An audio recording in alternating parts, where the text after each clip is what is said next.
you guys. Well, welcome to second semester and welcome to 2014. We were busy over the winter break for certain. Last time that we talked with you guys, we've played 4 games since that point. We played one game against St. Thomas Aquinas in the Hy-Vee shootout on a Thursday before we went on break, and then practiced, and then had some time off for Christmas, and then came back after that and played at the William Jewell tournament, which was we were able to beat Aquinas, and then went 2-1 in the Jewell tournament. Won our first game 72-50 over St. Joe Central. Lost in our semifinal game to Ray Peck 40-39. Didn't play very well at all. And then the guys did a really nice job of bouncing back the next day. We had an practice day, and then the final day, that Monday, and beat Winnetonka, who's a conference team, Class 5 conference team, in overtime, 52-44. We grew over the course of the last couple weeks, and there's still a lot of growth that's going to take place with this team. So guys are adjusting, finding roles, figuring out what it takes, and then as coaches, we're getting more comfortable and familiar with kind of their strengths and what they can do, and trying to put them in better positions. So starting, with Smithville tonight, then we don't play again for another week after that at Park Hill, and then after the Park Hill game, we don't play for another week. So we're going to have a lot of practice time, really be able to refine some stuff, and hopefully make some huge gains. We're at 7-3 on the year. We've played 10 games, which is basically a third of our season, and 6 of them were crammed into 2 weeks. With football making their successful run, practice time was limited, so now we're starting to finally get some more rhythm, get some practice time with the guys, have them compete against each other and kind of work through some things. So the deal about these guys is they're hungry, they want to play well, they want to do well, and I don't know who is an expert or who forecasted or if anybody even cares or thought about what we'd be this year. But we're at 7-3 on the year, and I think that's probably about where we should be. And the hope is that we grow and continue to develop. If we were playing really, really good basketball right now, I'd be worried, because then I wouldn't know what February and March is going to look like, because I don't know if we'd be able to sustain it. I know we can play better basketball, and I know we will play better basketball. So with that, open it up to you guys for questions. With the layover in basketball, it's a little different than most sports. You have a long break where you only have practices, not that many games. How do you make the best out of that time to best help your team for the games coming up? Well, I don't know if there's a perfect answer for it, Nick, but the way I answer it says, if the guys make the most of the practice time, we're getting better. Because as a coach, sure, you're going to take it serious, you're going to make sure but if you don't have the guys locked in, if you don't get their full attention, if you don't get their effort, then the practice time really is meaningless. One thing about this team is, it's different. Every team's different, regardless of how many players you got back, regardless of the situation. Every team's different. And in this situation, I think we were doing some things early in the year that maybe I don't know if they were quite specific for this team as they were just generalities of what we should be doing. So, we need to spend more time with this team watching tape, because you can tell a guy time and time again, hey, listen, you're not in a stance on defense, or you're not making the right read. And they say, okay. But then you show them on tape and, they kind of, they feel embarrassed about it. And then they think, okay, I've got to do better. So then their focus is there. I did a feedback activity with them after, the Jewell tournament before we came back here, and one of the things that everybody said was, they like each other, they think we work hard, the chemistry's good. So that's positive, because we can get the basketball part of it better. That's our job, is to make sure But if we don't have guys that are wanting to be there, that are willing to be there and work hard with each other, then that practice time is meaningless. So I'm interested to see how we respond. It's been more than a week since we played, and we had a stretch where we played 6 games in about 8 or 10 days. So, rhythm-wise, it'll be different, but Smithville's in the same boat. So I don't know. It'll be interesting to see mature team leaders. Our senior leaders, Ryan, Brinks, and Ian, they need to step up and make sure they've been through this before and lead the other guys. So we'll see how we respond. I don't know. Now that brings me to my next question. I know last year with senior leadership was big for you guys, leading you guys throughout because the guys have been there before. Right. How's that going for you this year?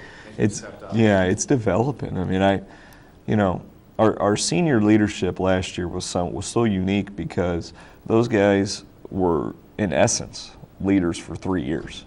Because their first year, they were playing, they were thrust into roles, and they had to perform, and then they realized, well, we're committed to this, so we need to take the most ownership of it. Then when they're juniors, you throw Garrett and Tanner into the mix.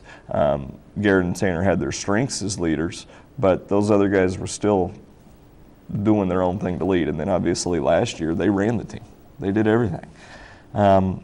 So the guys who've played with them, Ian and Brinkley and Chrisman, who were juniors maybe last year, they didn't really need to lead a lot. So when you tell somebody to lead, do they really know what it means? Do they really know what it looks like? Anybody could lead when things are going well. We're winning games, everybody knows to clap and pat a teammate on the back and do those kind of things. But what about when we stink? What about when we're down 5? We're down 14 points with 14 minutes to play against Ray-Pac. That's when you need leaders. That's when you need guys to really step up. And those guys did. They showed, so through some adversity, they showed some leadership. Just like our team performance on the floor, I think our leadership is developing. And I think that that's going to be something that grows. One thing is, to be a good leader, I think you got to be confident.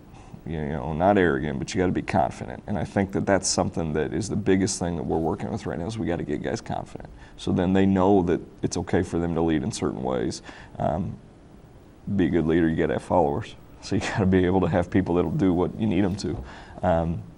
So that's a work in progress. But, ask me that in a couple weeks once we start conference play, because I think that'll be when things will start to kind of settle a little bit. Talking about conference, who do you think is going to be a big challenge this year to overcome? Well, I think our conference this year's loaded, Nick. I think so last year, Platte County struggled. They won 2-3 games all year. They really struggled. And Grandview was really good. Kearney was good. We were pretty good. And then we had, who am I missing? Oh, Winnetonka and Ray South. On any given night, you didn't play. Well, all of those teams return most of their players, and Platte County's better. We lost 9 seniors. Nobody feels sorry for us, I know that. But, Grandview was really good last year, and they returned everybody, and they added a kid. Kearney was really good last year, and they returned everybody and added a kid. Raytown South, they lost some kids, but they're still Raytown South, and they're still winning games, and they won the Leavenworth tournament. Winnetonka, they return almost everybody. And then Platte County's better. So who's good in our conference, or how does conference stack up? Boy, take a pick out of a hat, and start looking at it, because I think that people would say Grandview's the favorite. Grandview's 7-2, 8-2 in the year, an immensely talented team. They're really good. Kearney's got size. Winnetonka has speed. Raytown South's got speed, and then they've got a kid who's got size. So any night, our conference, I know this, if you win our conference this year, you're a really good basketball team. You can have a really good team. You can play really well in our conference and go 6-4, 7-3, and probably feel pretty good about it. It's why home court is so important, because you got to use your home court to your advantage. Make people uncomfortable coming in. You yourself have to be comfortable playing in it. But our conference, I think, is just terrific this year. Looking at the Jewel tournament in a whole, what were some things you really liked that you saw from the team, and some specific? Well, if you saw us play, it was kind of a tale of 2 games. Against St. Joe Central, we were as good as maybe we've been all year. We scored 72 points, which for us is basically like 3 games the way we've been playing, you know. So you score 72 points. Defensively, we were good against them. We were balanced. Our field goal percentage was like 58, 59% on offense. So you're playing really efficient. And then we go and we play Ray-Pec, and we just laid an egg. I mean, we were horrific. We were down 27-13 with 6 minutes to go in the third quarter. Like, we had scored 13 points through 18 minutes of basketball. Like, I mean, and the stuff that we were doing was just goofy. I mean, really. And so you go from playing maybe as well as we've played all year to playing probably as poor as we've played all year. So what in the world happened? You know, there's some disconnect. Well, what I saw that I liked was the last 14 minutes of the game, we went on, or from the time we were down 27-13, we went on an 18-0 run. So that tells me our guys have some resolve. They have some toughness to them. They have some resiliency to them. And then we take the lead, but then we have to expend so much energy to get back in the game that then as they kind of mount their own run, it's hard for us to overcome again. Now, granted, listen, we hit a shot with 14 seconds to go. Sanford makes a terrific play from the wing, drives baseline, gets a bucket. We sprint back in defense as the clock's going under 10 seconds or 14 seconds, and one of our defenders makes a read, makes a cut before the ball gets passed. As the ball's getting passed, he's there and he fouls. And so then we foul, they hit both free throws. We still have a shot, a wide open shot at the end that doesn't go in. So we still had a chance to win the game. We still made a couple good plays to win it. But I think what it did, you asked what I liked. What I liked is it showed us that we're probably not as good as we think we are. We're probably not as bad as we think we are. And if we think we can just show up and beat people, we're going to get drilled. And so I think they finally realized, okay, we got to play consistent. We got to respect our opponent. We got to execute our stuff to give us the best chance to win. You talk about confidence in a young team. Your bench is a little different than it was last year, bringing in younger kids. How is that going for you, and is their confidence getting built up as well? You'd have to ask them. My confidence in them is increasing. It absolutely is increasing. Their confidence, I'd be interested if you asked them what they'd say. They'd probably say, I don't know, Coach yells at me all the time. I don't know what they'd say, but my confidence in them has grown a lot. It's a hard game to play, man. I mean, it is a really hard game to play. At a high level, consistently, in front of a lot of people, with a lot of pressure, it's really tough to play. And they've done a nice job of it. But just because, we're on them a lot, just because they have maybe some failure, doesn't mean they're not good players. Doesn't mean I don't have confidence in them. It's just part of the game. And so if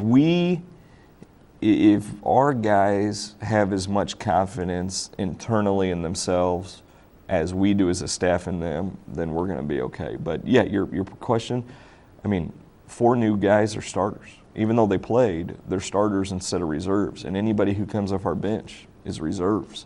And so, it's different, it's new, but I think it's developing, and I think that we're in a position where, as the season goes, we're going to get better. So, thanks for showing up. Thanks for being here. Tonight, Smithville. Next Tuesday, Park Hill. Certainly be some terrific matchups. We look forward to seeing you guys out here. We look forward to getting our team back out there and showing you how much we've improved. So look forward to seeing you tonight against Smithville.